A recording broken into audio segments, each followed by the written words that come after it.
ശ്യാം പുഷ്കറിന് കൈമാറുകയാണ്. വളരെ and also Suhail പഴ അദ്ദേഹത്തിനെ കൂടി വേദിയിലേക്ക് ക്ഷണിക്കുകയാണ്. സംഗീത സംഗീത് കൈപിടിച്ച് കേട്ടുന്ന ആൾക്കാർ. ശ്യാമോഹൻ,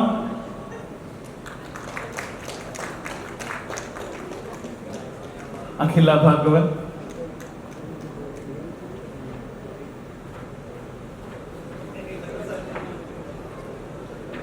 ഇതൊന്നുമില്ല, ജസ്റ്റ് സഭാകമ്പം മാത്രം. പിന്നെ ഞങ്ങളുടെ ചെറിയ പിടിപ്പുകൾ. അപ്പൊ പ്രശ്നം എന്താന്ന് വെച്ചിട്ടുണ്ടെങ്കിൽ നമ്മളുടെ പ്രൊഡക്ഷൻ നമ്പർ 5 ആയിരുന്നു പ്രേമലു. ഇപ്പൊ അമലേട്ടന് ഭീഷ്മ പോലെ അമ്പുക്കയ്ക്ക് പ്രേമം പോലെ ഞങ്ങൾക്ക് ഭയങ്കര ഒരു ഇമോഷണൽ ഹിറ്റ് ആയിരുന്നു ഈ സിനിമ. ഭയങ്കര നീഡഡും ഭയങ്കര വാലിഡേഷൻ അർഹിക്കുന്ന ഒരു അവസരത്തിലാണ് ഈ ഹിറ്റ് കിട്ടിയത്.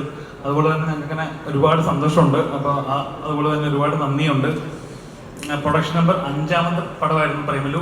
6ാമത്തെ പടം കരട്ടെ ചന്ദ്രൻ ഡയറക്ട് ചെയ്യുന്ന നമ്മുടെ കോ ഡയറക്ടർ ദിലീഷ് പോത്തന്റെ ആയിരുന്ന റോയിയാണ്. റോയും ജസ്റ്റ് ഒന്ന് വന്നാൽ ഭയങ്കര ഇൻട്രോവേർട്ടാണ്. സച്ചിനേക്കാളും വലിയ ഇൻട്രോവേർട്ടാണ്. സച്ചിന് ശരിക്കും തോമസിന് ശരിക്കും റോയിച്ചന്റെ വാറ കഴിക്കാനുള്ള യോഗ്യതയില്ല അത്രയ്ക്ക്. അപ്പൊ ഞങ്ങൾ മനഃപൂർവ്വം വിളിക്കുകയാണ് ഇയാളെ. കണ്ടോ, ഇനി കിട്ടത്തില്ല. ഇതാണ് റോയി. റോയിയാണ് കരട്ടെ ചന്ദ്രന്റെ സംവിധായകൻ. Production number 7 ആലോചനയിലുണ്ട്. അത് ഒരു സർപ്രൈസ് ആണെന്നാണ് പറയുന്നത്. അത് എന്താ ഗിരീഷ് പറയും.